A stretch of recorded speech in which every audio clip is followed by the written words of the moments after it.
Now see, the last topic of geometric progression is left, and it is geometric mean. Because without geometric mean, you will not be able to solve most of the questions, okay, given in your NCERT book. So today in this class, let us begin with the geometric mean, and it is under geometric progression, okay. So आज हम लोग कौन सा topic start करने वाले? Today we are going to start under geometric progression. We are starting geometric mean.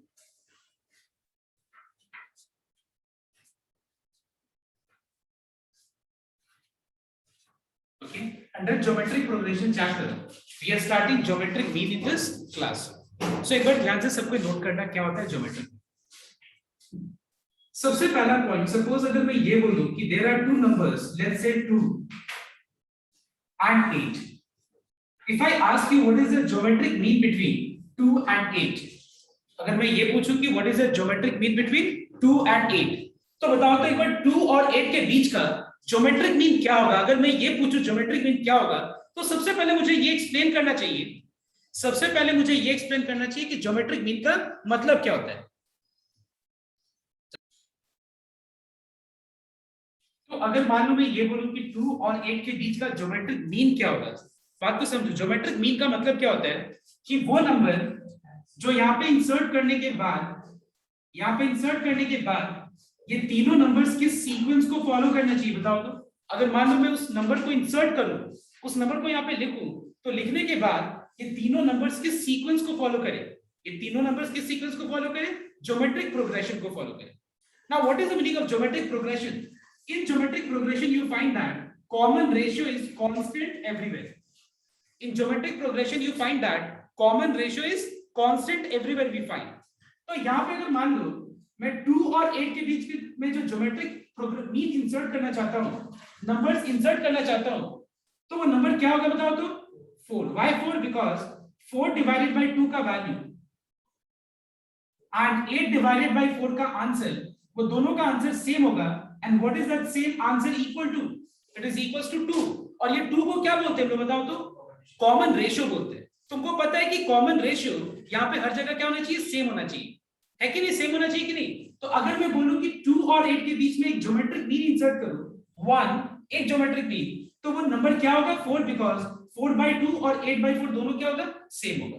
Now suppose if I से you have got two numbers, let's say 3 and 27. If I ask you, अगर हम ये पूछे कि 3 और 27 के बीच में वो एक सिंगल ज्योमेट्रिक मीन क्या होगा? 3 और 27 के बीच में सिंगल ज्योमेट्रिक मीन क्या होगा? So what will be your answer? Why 9? Because 9 is a number. 9 is that number. अगर हम 9 को 3 से डिवाइड करें तो इससे जो आंसर आएगा वो, और अगर हम 27 को 9 से डिवाइड करें इसका जो आंसर आएगा दोनों क्या आएगा? इक्वल टू 3 आएगा. समझ में? तो आई थिंक कंसेप्ट समझ में आ रहा है. ज्योमेट्रिक मीन का मतलब अगर हम दो नंबर्स के बीच में, तो अगर हम कोई भी दो नंबर्स के बीच में any two numbers, if I want to insert any geometric mean between there, so that number should be such that g divided by small a and b divided by capital G का जो result है वो क्या होना चाहिए बताओ तो? Same होना चाहिए. ठीक है. और अगर हम यहाँ पे कैलकुलेशन करें तो g² क्या है बताओ तो? AB. And what is G? It is square root of AB. I hope you are getting everyone. समझ में? सबको को ये बात समझ में कि अगर हम दो नंबर्स के बीच का ज्योमेट्रिक मीन निकाल रहे तो ध्यान देना, 3 और 27 के बीच का ज्योमेट्रिक मीन निकाल रहे तो क्या होगा? It is square root of product of the two numbers. So what is product of 3 and 27? It is 81. And what is square root of 81? अगर मैं 2 और 8 के बीच का एक सिंगल ज्योमेट्रिक मीन निकाल रहा हूं तो वो नंबर क्या होगा? मैंने भी जस्ट बताया था कि it is nothing but product of square root के अंदर product of two numbers. Square root के अंदर ये दोनों नंबर्स का प्रोडक्ट, तो आंसर कितना हो जाएगा? 4. समझ में आया सभी को? तो geometric mean between two numbers का ये फॉर्मूला है. सबको एक बार कॉपी करो. सिंगल ज्योमेट्रिक मीन तो कॉपी करना पड़ेगा. Now what is the single geometric mean between two numbers? It is square root of AB. लेकिन अगर मान लो दो नंबर्स के बीच का अगर मैं सिंगल अरिथमेटिक मीन निकालना चाहूं, दो नंबर्स के बीच में अगर मैं सिंगल अरिथमेटिक मीन निकालना चाहूं तो मुझे कोई बता सकता है what is that single arithmetic mean? Do you remember this part? बताओ क्या है, बताओ a तो। plus b by 2. Absolutely correct, याद होगा मैंने बताया था it is nothing but average of two numbers. ये दोनों नंबर्स का जो एवरेज है वही होता है single geometric mean between two numbers. तो मतलब अगर तुमसे ये पूछा जाए कि 2 और 6 के बीच का अरिथमेटिक मीन क्या होगा, तो आंसर क्या हो जाएगा? 4। कैसे आया ये 4? देखो ध्यान से, a plus b divided by 2. So what is 2 plus 6 divided by 2? How much? 4. हुआ कि नहीं 4? लेकिन अगर तुमसे पूछा जाए कि what is single geometric mean between 2 and 8, तो मैंने भी क्या बताया था फॉर्मूला? सिंगल ज्योमेट्रिक मीन का फॉर्मूला क्या है? Square root of ab, square root of ab that is 16 का स्क्वायर रूट दैट इज 4। तो समझ में आया सब कोई को? तो ये हम लोगों ने ऑलरेडी कर लिया है और ये मैंने आज नया टॉपिक बताया। अब इस पर्टिकुलर टॉपिक के ऊपर बेस्ड बहुत सारे ऐसे क्वेश्चन है जो हम लोग आज करने वाले हैं, लेकिन इसके पहले एक और टॉपिक मैं बता दूं, and this is componendo and dividendo. Because componendo and dividendo बहुत सीबीएसई स्टूडेंट्स को पता ही नहीं होता है कि ये कंपोनेंडो डिविडेंडो होता क्या है। वैसे मैंने शुरुआत में जब क्लास 11 का शुरुआत हो रहा था तो शायद मैंने बताया था कंपोनेंडो डिविडेंडो क्या होता है, but let me once again explain you कि what is componendo and dividendo. Just note down here. Sir एक क्वेश्चन था। हाँ सर यहाँ पे प्लस माइनस 4 सर, हाँ, माइनस ठीक है, वो होगा प्लस माइनस होगा, ठीक है, plus minus, because G square अगर ए बी है तो जी क्या होगा? Square plus minus square root of A B. Okay, अब देखना एक बार next. Now what is componendo and dividendo?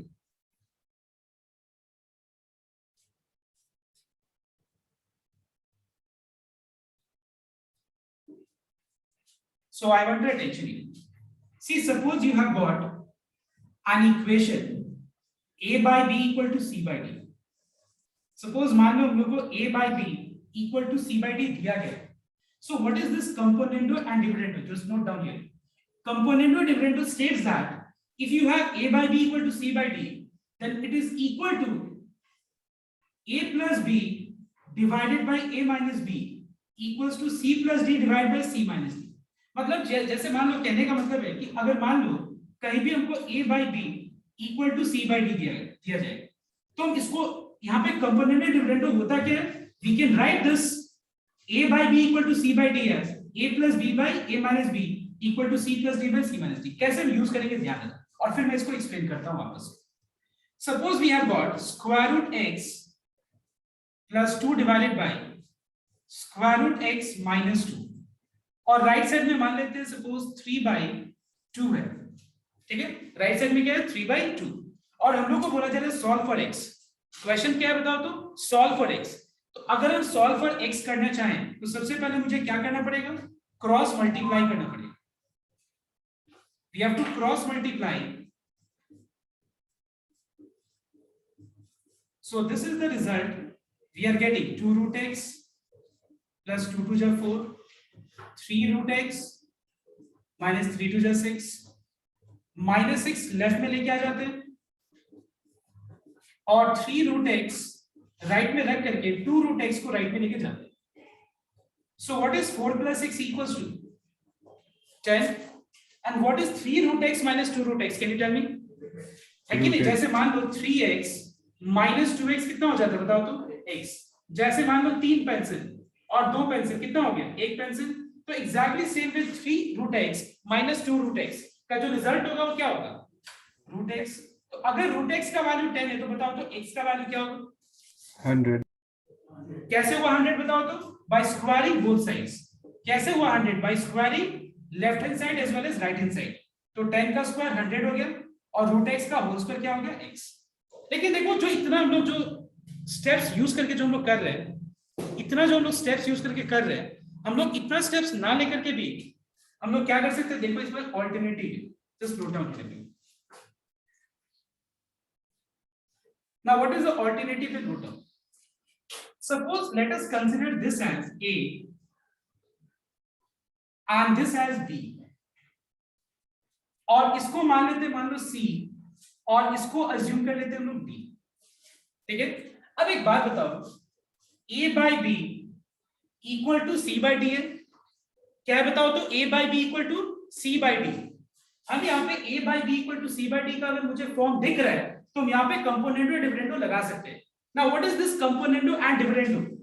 Add numerator with denominator, numerator और डिनोमिनेटर को ऐड कर लेते हैं हम लोग।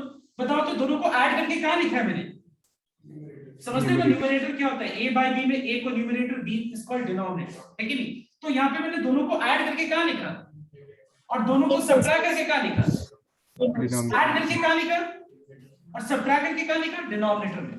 तो यहाँ पे अगर हम सेम लॉजिक अप्लाई करें तो root x plus 2 plus root x minus 2 divided by root x plus 2 minus root x minus 2, और यहाँ पे राइट साइड में क्या होगा? 3 प्लस 2 5। समझ में ना? देखो ये ना c प्लस d, तो 3 प्लस 2 5 हो गया, डिवाइडेड बाय क्या हो गया? c minus d। तो व्हाट इज 3 माइनस 2? अब एक बात बताओ, अगर मैं न्यूमरेटर वाले एक्सप्रेशन को सिंप्लीफाई करूं तो क्या मिल रहा है रिजल्ट? बताओ तो क्या मिल रहा है अगर हम इसको सिंप्लीफाई करें तो? 2 और माइनस 2 कैंसिल हो गए। So what is root x plus root x? 2 root x, है कि नहीं? और अगर हम डिनोमिनेटर वाले पार्ट को सिंप्लीफाई करें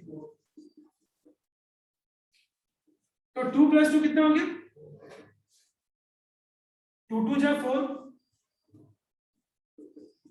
क्रॉस मल्टीप्लाई, तो यहां पे आ जाएगा राइट साइड में 10 और x कितना हो जाएगा? 100। तो मतलब हमको इतना जो क्रॉस मल्टीप्लाई जो करना पड़ा वो नहीं हम लोग बिना किए हुए हम लोग क्रॉस मल्टीप्लिकेशन हम लोगों ने सॉल्व कर लिया, है कि नहीं? So this method is called componendo and dividendo. अब देखो बहुत इंटरेस्टिंग चीज देखना है यहाँ पे, अगर हम इसमें वापस से कंपोनेंडो डिविडेंडो अप्लाई करें तो वापस से यही चीज मिलेगा। देखो देखो एक बार अप्लाई करें, लेट अस ऐड न्यूमरेटर। देखो रूल ऐसा है कि न्यूमरेटर प्लस डिनोमिनेटर को कहां लिखते हैं हम लोग? बताओ तो। और न्यूमरेटर माइनस डिनोमिनेटर को कहां लिखते हैं? सेम चीज कहां पे फॉलो करते हैं? सेम चीज कहां फॉलो करते हैं? याद रखना दोनों तरफ फॉलो करना पड़ेगा, ये नहीं कि तुम एक साइड फॉलो करेगा। You can not apply componendo and dividendo in an expression. समझ में? यू कैन अप्लाई इक्वेशन, मतलब बीच में इक्वल टू है तभी तुम अप्लाई कर सकते हो। बहुत लोग को ये अगर लग रहा होगा कि हम कंपोनेंडो एंड डिविडेंडो एक साइड में अप्लाई करें तो ये बिल्कुल गलत कंसेप्ट है। समझ में? कंपोनेंडो डिविडेंडो अप्लाई कैसे किया जाता है? Both sides. क्लियर? अब देखो ध्यान से, तो यहाँ पे मैं न्यूमरेटर और डिनोमिनेटर को मैंने ऐड किया और एक बार मैं न्यूमरेटर माइनस डिनोमिनेटर कर, numerator plus denominator, numerator minus denominator. Now let us open the bracket here. अगर हम ब्रैकेट एलिमिनेट करें तो b कैंसिल हो रहा है, a प्लस a कितना हो जाएगा? अगर हम डिनोमिनेटर में ब्रैकेट हटाए तो क्या कैंसिल हो रहा है बताओ? तो b प्लस b क्या होगा? राइट साइड में 2c और डिनोमिनेटर में 2 2 कैंसिल हो गया, क्या है? तो क्या हम ऐसा कह सकते हैं कि a by b equal to c by d is can be written as a plus b by a minus b equal to c plus d by c minus? Prove हो गया।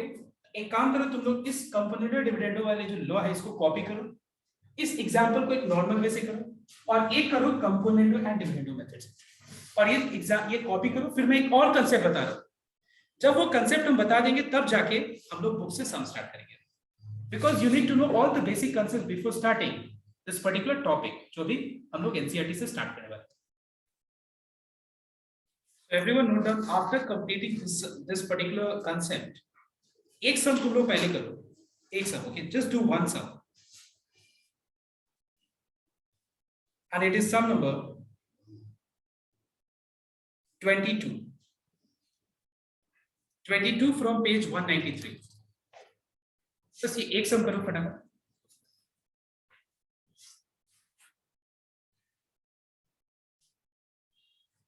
Now those who have doubt and those who are not able to do this sum, you can just look here.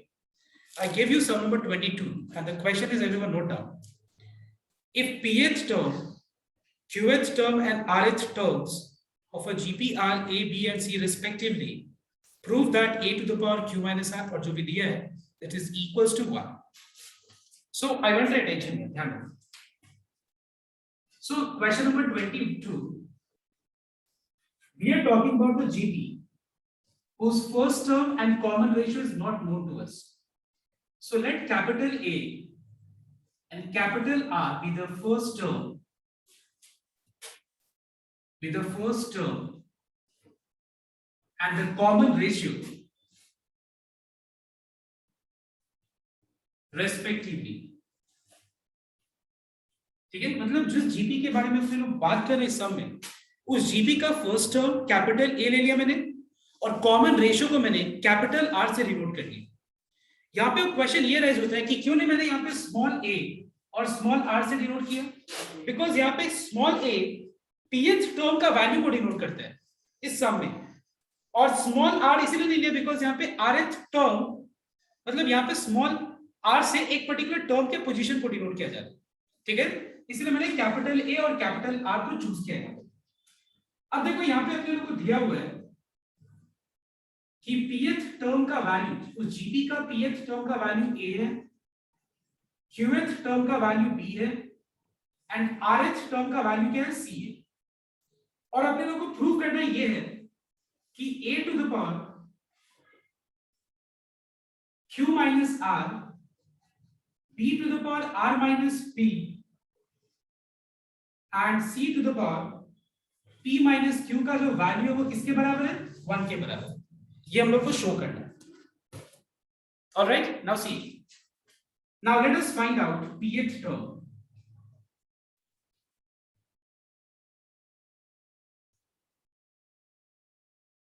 Now pth term का मतलब ये होता है, pth term means a that is capital A into r to the power n minus 1 that is small p minus 1। तो हम लोगों ने क्या किया, pth टर्म का वैल्यू जो a दिया हुआ था इससे हम लोगों ने एक कंडीशन निकाली, मतलब हम लोगों ने a का value in terms of capital A and capital R calculate कर लिया। उसके बाद हम लोग को pth टर्म का वैल्यू दिया हुआ b, small b, so can I say that a into r to the power p minus 1, I am sorry qth term है ना, qth टर्म है। So a into r to the power q minus 1 equals to small b. Let me mark it as equation number 2. और एक और चीज दिया हुआ यहाँ पे, rth टर्म का वैल्यू स्मॉल c है, that is a into r to the power small r minus 1 is small c, mark it as equation number 3. ठीक है, अब देखो ये तीन जो हम लोगों ने मतलब इक्वेशंस में a का value in terms of capital A and capital R, b का value in terms of capital A and capital R, C का वैल्यू भी in terms of capital A and capital R जो निकाला है वो हम लोग यहाँ पे सब्स्टिट्यूट करेंगे। I will take left hand side and it is a to the power q minus r, b to the power r minus p, c to the power p minus q। मैं यहाँ पे a का value, b का value और c का value substitute करूंगा। So if I substitute the value of small a, it is a into r to the power p minus 1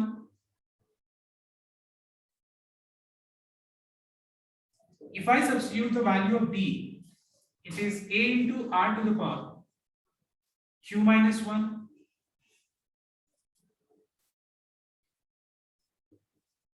and if I substitute the value of c, it is a into r to the power small r minus 1, इसके power पे क्या है, p minus q। समझ में? देखो एक बार ध्यान, small a का वैल्यू और इस पूरे के पावर पे q माइनस r है, स्मॉल b का वैल्यू ये ना और इस पूरे के पावर पे r माइनस q है, स्मॉल c का वैल्यू ये ना और इस पूरा के पावर पे p माइनस q है। ठीक है, अब देखो नेक्स्ट, और एक चीज को नोट करना है, इसको ब्रैकेट के अंदर इंक्लूड करना। ठीक है, इसको ब्रैकेट के अंदर लिख करके रिप्रेजेंट करना, अदरवाइज ये गलत हो जाएगा, क्योंकि x to the power y minus z, you must keep this in bracket, it will be better। अब नेक्स्ट एक बात बताओ, what is x into y का whole to the power n? Is it x to the power n into y to the power n or not? Tell me, what is x into y whole to the power n? It is x to the power n into y जो भी है उसका whole का power n। तो मैं इसको लिख सकता हूं a to the power q minus r, ठीक है, a का power q minus r into r to the power p minus 1 का होल टू द पावर क्या होगा बताओ तो, q minus r। समझ में है सबको?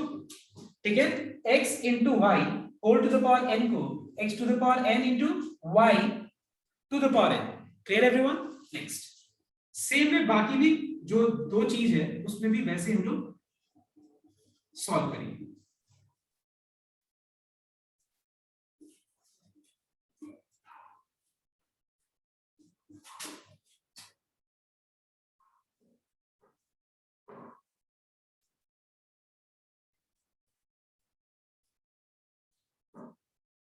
ऑलराइट एवरीवन, ठीक है? यहां तक समझ में?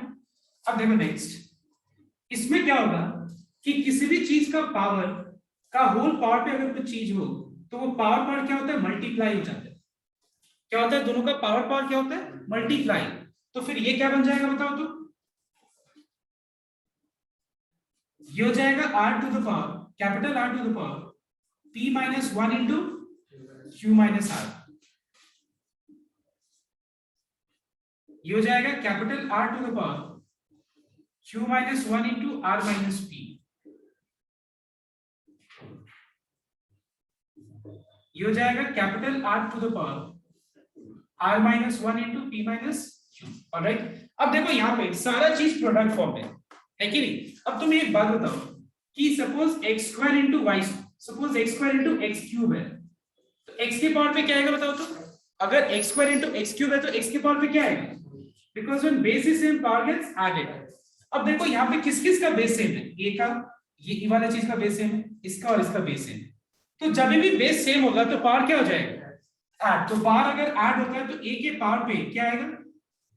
q minus r plus r minus p plus p minus q। Is this clear everyone? उसके बाद r, देखो ध्यान से, ये वाला में ये वाला चीज का देखो तो जो बेस है इसका भी बेस वही है, इसका भी बेस वही है, तो ये सब प्रोडक्ट फॉर्म है और बेस सेम है तीनों चीज का। तो पावर क्या होगा? ऐड हो जाएगा। मतलब ये आ जाएगा p minus 1 into q minus r plus q minus 1 into r minus p plus r minus 1 into p minus q। Is this clear to everyone here? Next, यहाँ पे देखो r कैंसिल हो गया, p कैंसिल हो गया, q भी cancel हो गया। यहाँ पे a के पावर पे क्या आ गया? 0 आ गया। ठीक है? यहाँ पे कैपिटल R के पावर पे ये जो एक्सप्रेशन दिख रहा है इसको सिंप्लीफाई करना होगा। सिंप्लीफाई कैसे करेंगे? Let me multiply these two things, इन दोनों को और इन दोनों को मल्टीप्लाई करें। तो तुम लोग खुद मल्टीप्लाई कर लेना, pq minus pr minus q plus r, qr minus pq minus r plus p plus rp minus rq minus p plus q। अब देखो एनीथिंग टू द पावर 0 क्या होता है? 1 होता है। 1 इंटू आर मतलब यही बच जाएगा। और r के पावर पे देखो सब कुछ कट जा रहा है, चेक कर लेंगे। ठीक है, सब कुछ कट जा रहा है, चेक कर लेंगे। r to the power 0 भी 1, and this is what we have on the right hand side. So this sum is very very important. Please make sure everyone, ये sum काफी important है। ये सबको एक बार सबको कॉपी करो जल्दी।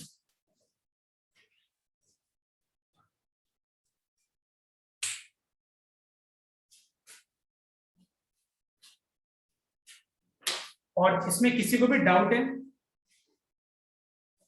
ठीक है, ये जो तीन कंडीशंस था, इस तीनों कंडीशन से मैंने small a small b small c का वैल्यू तीनों को एक ही मतलब a और r के टर्म्स में निकाल दिया और यहाँ पे सब्स्टिट्यूट करके लॉज ऑफ इंडिसेस लगा दिए। So everyone copy on this.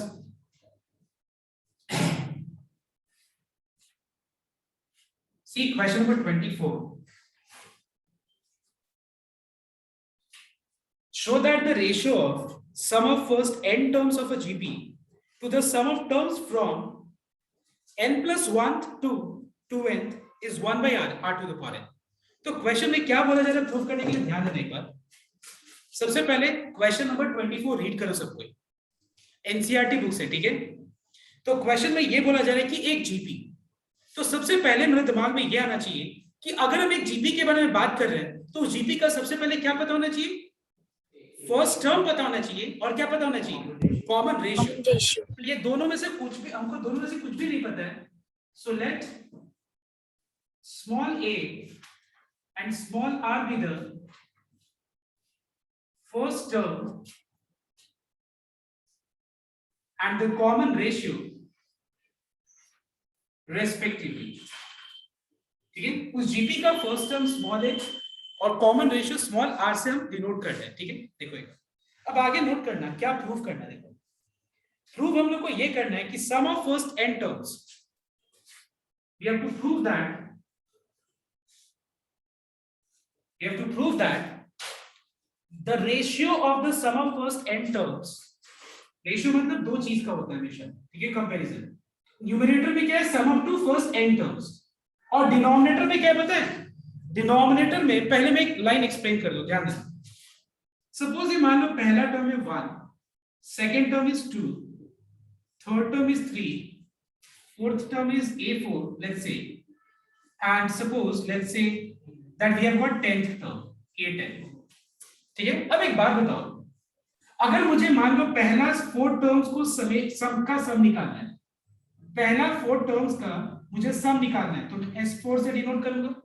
लेकिन अगर मान लो मुझे 5th टर्म से लेकर के, सुनना ध्यान से, 5th टर्म से लेकर के और 10th टर्म तक का समेशन निकालना है, सर कहां से बताओ, तो 5th टर्म से लेके 10th टर्म तक का समेशन चाहिए, तो बताओ तो इसको मैं कैसे रिप्रेजेंट करूंगा, बता सकते हो? S10 minus S4। Very good. देखो यहाँ पे तुमको इसको कुछ सोचना ही नहीं है, पूरा तुम पहले S10 निकालो और उसमें से मुझे देखो, क्योंकि मुझे 5th टर्म से लेके और 10th टर्म तक का समेशन चाहिए, तो मैं इसमें से क्या हटाऊंगा, टिल S4, है कि नहीं? तो यहाँ पे क्या बोला देखना एक बार, मुझे यहाँ पे रेशियो क्या चीज का प्रूफ करना है, sum of first n terms divided by sum of terms from n plus 1 to 2n। कहां से कहां तक का समेशन, n plus 1 टर्म से लेकर के और 2nth टर्म। तो मान लो अगर मुझे 5th टर्म से लेकर 10th टर्म तक का समेशन निकालना था, तो मैं उसमें से S10 में से मैंने क्या सब्ट्रैक्ट कर दिया, 5th टर्म को थोड़ी ना सब्ट्रैक्ट करेंगे, 5th टर्म के जस्ट पहले वाला टर्म तक का समेशन को सब्ट्रैक्ट करेंगे। तो वैसे मुझे अगर मान लो n plus 1 से लेकर के और 2nth टर्म तक का समेशन अगर चाहिए, तो कैसे रिप्रेजेंट करेंगे बताओ? S2n minus Sn।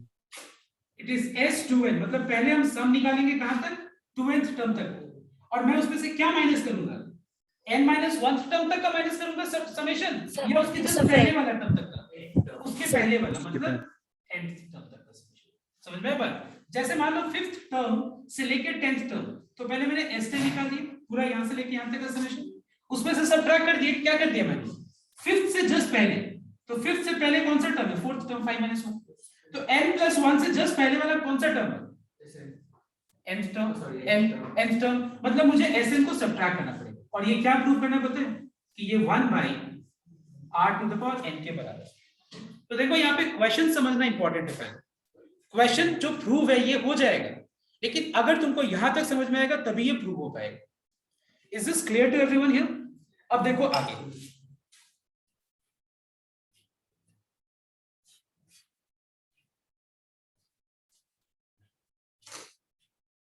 now let us take LHS।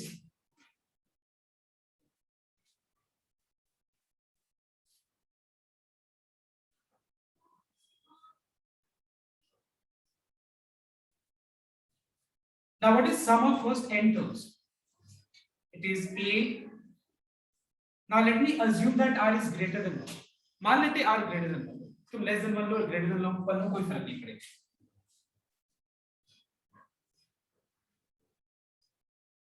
Is this okay everyone?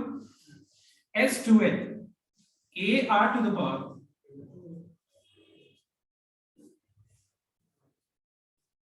minus Sn, मतलब, और ये हमको क्या शो करना होता है, तो ये सॉल्व करके 1 by r to the power n हम लोग प्रूव करना है, तो ध्यान देना इसको। सबसे देखो न्यूमरेटर वाला पार्ट ऑलरेडी सिंप्लीफाइड फॉर्म है, इसको और कुछ सिंप्लीफाई नहीं करना, हम लोग डिनोमिनेटर वाले पार्ट को सिंप्लीफाई करेंगे। देखो कैसे, we have a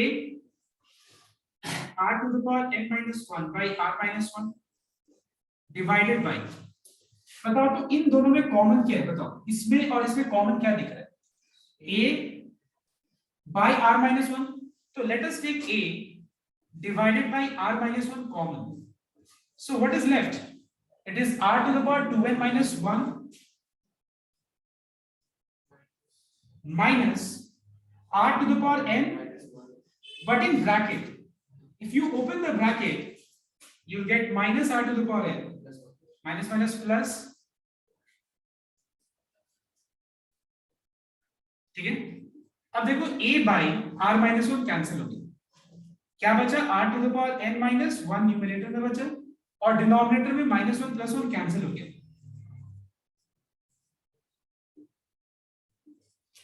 क्लियर है एवरीवन? क्लियर? अब देखो हमको शो क्या करना है, डिनोमिनेटर में r to the power n लाना है, दिमाग लगाओ, r to the power n लाना है और न्यूमरेटर में क्या लाना है 1। इसका मतलब मुझे इस तरह का कुछ सिचुएशन दिखना चाहिए, मतलब इस तरह लाना है कुछ, so that this gets cancelled and the result is 1 by r to the power। तो यहां पे हम क्या करेंगे देखना एक बार, इन दोनों टर्म्स में से मैं r to the power n common ले लूंगा। अगर मैं r to the power n common लूं तो याद होगा मैंने बहुत बार समझाया थी कि suppose x to the power 5 है और यहाँ पे x टू द पावर 7 है सपोज, अगर मैं इन दोनों टर्म्स में से x क्यूब कॉमन लूं तो बताओ तो क्या बचेगा, 5 माइनस 3 2, 7 माइनस 3 4। तो वैसे इन दोनों में से मैं अगर r to the power n common ले लिया तो यहाँ r के पावर पे क्या बचेगा, 2n minus n,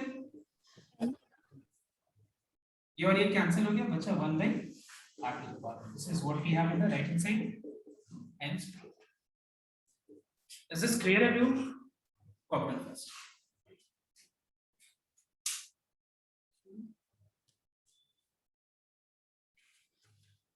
Now the next question which we'll be doing is number 28।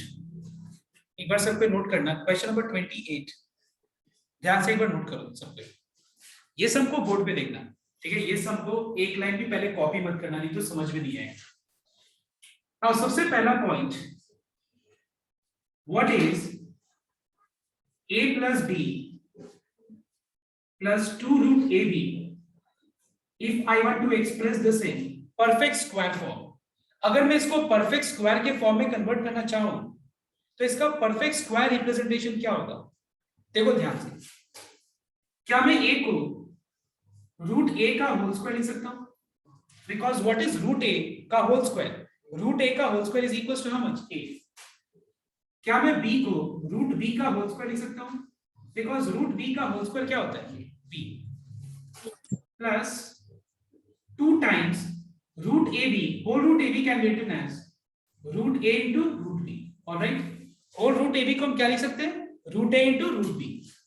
now tell me everyone, what is x square plus y square plus 2 into x into y, tell me। a plus b x plus y whole square। y का whole square that is root a plus root b का whole square. Next, अगर मान लो suppose we have a plus b minus 2 root a B है, ठीक है। अब मान लेते हैं ये सिचुएशन जहां पे a plus b minus 2 root a b, तो क्या मैं इसको a को रूट a का होल स्क्वायर, b को रूट b का होल स्क्वायर लिख करके and can I write this as, I mean this x square plus y square minus 2xy, I repeat x square plus y square minus 2xy as x minus y का whole square, please check one second. Clear हुआ सबका ये? तो हम लोग ने ये सम, देखो ये वाला जो भी हम सम बताने वाला नंबर 28, इसमें 3 कांसेप्ट्स यूज हो। कंपोनेंट, देखो पहले तो ज्योमेट्रिक मीन का कांसेप्ट तो यूज हो गई, अरिथमेटिक मीन, ज्योमेट्रिक मीन, चलो वो तो अलग बात है। सेकंड कांसेप्ट क्या जिसका यूज होगा, कंपोनेंट और डिफरेंट, और तीसरा कांसेप्ट ये वाला। इस 3 कांसेप्ट के ऊपर बेस्ड है तुम्हारा सम नंबर 28 और बहुत बढ़िया सम है, एक बार ध्यान से नोट कर। सबसे पहला चीज क्वेश्चन नंबर 28 में क्या बोला जा रहा है, ध्यान देना। Sum of 2 numbers is 6 times their geometric mean. Show that the numbers are in the ratio. Sum of the 2 numbers. Now, which 2 numbers are we talking about? कहीं कुछ mention है देखो तो? Which 2 numbers are we talking about in the sum? नहीं कहीं mentioned है। तो हम क्या करेंगे देखना इस sum में। Let A and B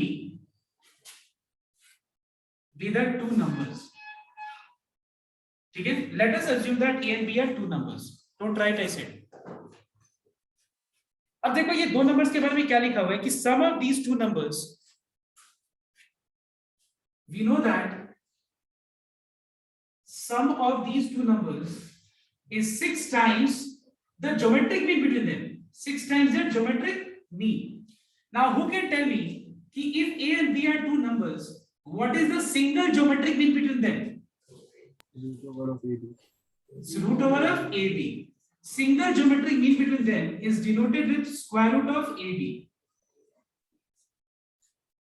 If a and b are two numbers. Next, क्या प्रूव करना है हम लोग को बताओ तो? We have to prove that these two numbers are in the ratio.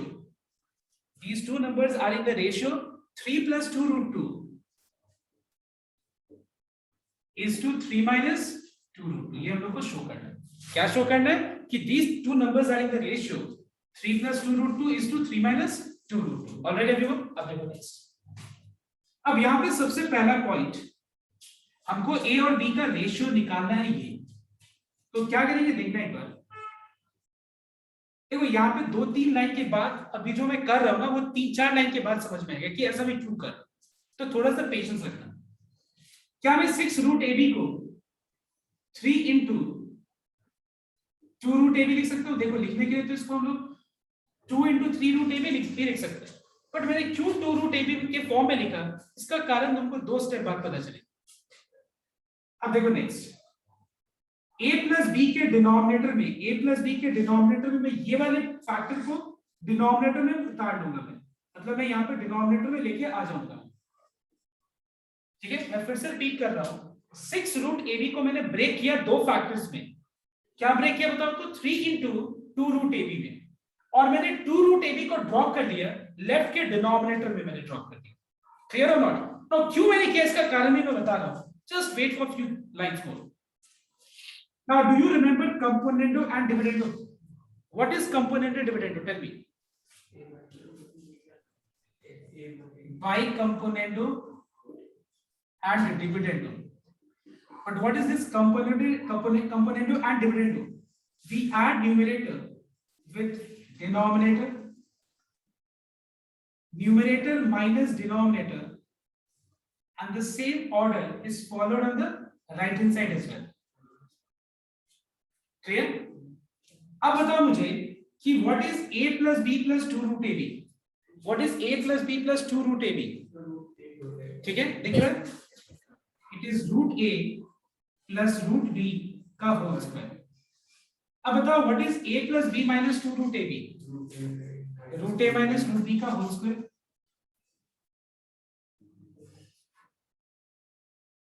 ये हो गया 3 प्लस 1 4, 3 माइनस 1 2. तो ये हो गया root a plus root b by root a minus root b का होल स्क्वायर लिख सकते हैं हम लोग इसको. तुम लोगों को पता है कि x स्क्वायर है और डिनोमिनेटर में y स्क्वायर, तो मैं इसको x बाई y का होल स्क्वायर तो लिख सकता हूं. ठीक है, x square by y square is x divided by y का whole square. And what is 4 divided by 2? Clear है लोग? अब देखो नेक्स्ट, अगर मान लो सपोज x स्क्वायर अगर 4 है तो x क्या होगा बताओ? Plus minus square root of 4 होगा ना, प्लस माइनस. तो वैसे ठीक अगर मान लो root a plus root b by root a minus root b का होल स्क्वायर अगर 2 है, तो मुझे बता सकते हो तुम लोग कि what will be the value of root a plus root b by root a minus root b? Plus minus होना चाहिए ना, बट यहाँ पे एक्चुअली सिर्फ प्लस लेंगे. क्यों लेंगे प्लस, इसका भी हम कारण बता रहे हैं. Now let me tell you one thing. Actually यहाँ पे सबसे पहला point, a and b are positive numbers. Number 1, ठीक है, a and b are positive numbers and a is greater than b. I repeat, a and b are positive numbers and a is greater than. Did you get my point everyone? a और b कैसे numbers है? Positive numbers. और a का value b से क्या है? Greater है. अब देखो ध्यान से, अगर मान लो मैं ये कंडीशन को अज्यूम कर रहा हूं, मैं बता रहा हूं क्यों अज्यूम कर रहा हूं, उसका भी मैं रीजन बता रहा हूं. अब अगर मान लो a b से ग्रेटर है और b दोनों पॉजिटिव नंबर्स है, तो मुझे एक बात बताओ, square root of positive number plus square root of positive number by square root of a minus square root of b. तो अगर a b से ग्रेटर है तो कभी भी root a minus root b का वैल्यू नेगेटिव हो सकता है. अगर a b से बड़ा है तो root a minus root b क्या होगा? वो भी ग्रेटर देन 0 होगा. Do you agree or not? Greater than 0 तो होगा ना, और root a plus root b तो ग्रेटर देन 0 होगा ही. तो एक बात बताओ, root a plus root b का आंसर और root a minus root b का आंसर पॉजिटिव है या नेगेटिव है? तो एक बात बताओ, इसका आंसर कभी भी नेगेटिव हो सकता है, प्लस माइनस में कभी भी माइनस हो सकता है, माइनस रूट 2. मतलब a और b ऐसा कुछ हो सकता है अगर a ग्रेटर देन b है. If the value of a is greater than the value of b, तो क्या ऐसा हो सकता है कि root a minus root b कभी भी नेगेटिव हो जाए? कभी पॉसिबल नहीं है। अगर a b से बड़ा है तो root a minus root 5 minus root 4 will be always greater than 0, ठीक है ना? तो याद रखो root a minus root b का वैल्यू पॉजिटिव होगा और root a plus root b का भी वैल्यू क्या होगा? पॉजिटिव होगा। तो ऊपर भी पॉजिटिव नीचे भी पॉजिटिव, तो ये फ्रैक्शन पॉजिटिव होगा या नेगेटिव होगा? तो एक बात बताओ मुझे, इसका आंसर कभी नेगेटिव हो सकता है? तो इसलिए नेगेटिव मत लगा। कैसे पता कि a वो हम बताएं। अब a b से ग्रेटर क्यों है? देखो यहाँ रेशियो से पता चल जाएगा, हम बता रहे हैं उस पार्ट। अब एक बार पहले कंप्लीट कर लेते हैं, then again I will come back to the सम।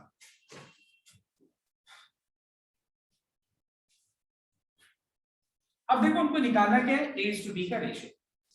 इसका रेशियो निकालना है, a और b का, a by b का रेशियो निकालना है, a to b। अब एक बात बताओ, यहाँ पे मैं वापस से कंपोनेंडो डिविडेंडो अप्लाई करता हूँ। तो कंपोनेंडो डिविडेंडो अगर मैं अप्लाई करूं तो numerator plus denominator divided by numerator minus denominator, and the same thing is will be followed on the right hand side as well. Numerator plus denominator, numerator minus denominator. All right everyone, now let us simplify the expression in the numerator. तो बताओ, तो numerator वाले expression को simplify करके क्या आएगा? देख के बताओ। 3 रूट d कैंसिल हो गया, 2 रूट d, और डिनोमिनेटर में क्या आएगा? 2 कैंसिल हो गया।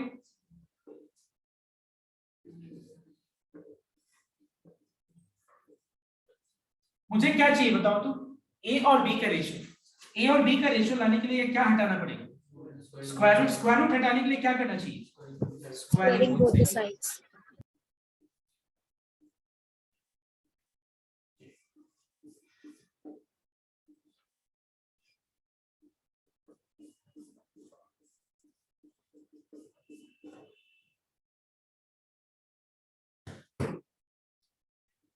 रूट a का होल स्क्वायर क्या होगा?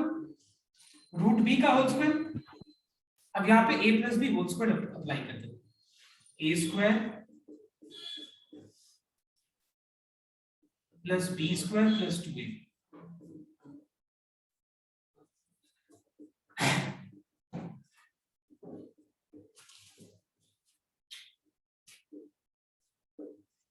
रूट 2 का स्क्वायर कितना होगा?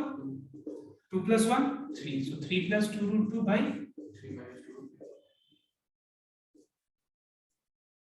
that is the ratio of the two numbers is 3 plus 2 root 2 is to 3 minus 2 root 2 is hence proved. अब मैं वापस से ब्रीफ कर, अब सबसे पहला क्वेश्चन ये राइज होता है कि कैसे मुझे पता चला कि यहाँ पे a b से ग्रेटर है। एक बार ये कॉपी करूँ। So everyone note down. I want your attention here. So we are talking about two numbers. अगर मान लो मैंने उसको a और b लिया है और वो दो नंबर्स का अगर मुझे ये रेशियो प्रूव करना है, तो एक बात बताओ तुम लोग, a और b का ये रेशियो है, a b से ग्रेटर है, यहां से देख के पता चल रहा है, या a b से लेस है? बताओ। Because 3 plus 2 root 2, 3 minus 2 root 2. अगर मान लो दो आदमी का अगर रेशियो, एज का रेशियो 2:1 है, तो किसका एज ज्यादा है, किसका एज छोटा है? क्लियरली ए का एज ज्यादा है, and b is what younger to a, है कि नहीं? तो यहाँ पे ठीक वैसे हमको पता चल रहा है कि a is greater than b, number 1। तो यहाँ से मैंने क्या किया, देखो लिखा है कि sum of two numbers is 6 times their geometric mean, their so their geometric mean is denoted with square root of a. अब देखो 2 रूट ए बी को ही मैंने क्यों डिनोमिनेटर में लिया? बिकॉज तुमको पता है कि परफेक्ट स्क्वायर बनाने के लिए फॉर्मूला में x square plus y square plus 2xy होता है, या फिर x square plus y square minus 2xy होता है। क्या प्लस 3xy माइनस 3xy होता है क्या? नहीं। तो इसलिए मैंने यहाँ पे 2 रूट ए बी के डिनोमिनेटर, बाकी को नहीं। उसके बाद कंपोनेंटेड डिविडेंड, परफेक्ट स्क्वायर बनाने का तरीका मैंने सिखाया था। राइट में लिया तो प्लस माइनस क्यों नहीं लिया, इसका भी रीजन अभी बता दिया मैंने। And then again after this, as we know that हमको a और b का रेशियो निकालना है, तो वापस यहाँ कंपोनेंटेड डिविडेंड यहाँ लिख देना, बाय कंपोनेंटेड डिविडेंड स्क्वायर बोल से। ठीक है, तो ये सम्स काफी बड़ा है। अब जो है इस एक्सरसाइज में जितना भी सम्स है ये सारा हो जाएगा, तो तुम लोग का वर्क क्या है देखना एक बार। Exercise 9.3 all each and every sum. Exercise 9.3 में कुछ भी छोड़ना नहीं है 1 से लेके 32 तक. Each and every sum you have to do. यहाँ से तुम्हारा हार्डली तुम्हारा 2-3 सम डाउट आएगा, 4 सम भी आ सकता है, 5 सम भी आ सकता है. तो जितना भी डाउट आएगा तुम लोग देख लेना, हम लोग नेक्स्ट सॉल्व करेंगे. And then we'll end this chapter. Thank you.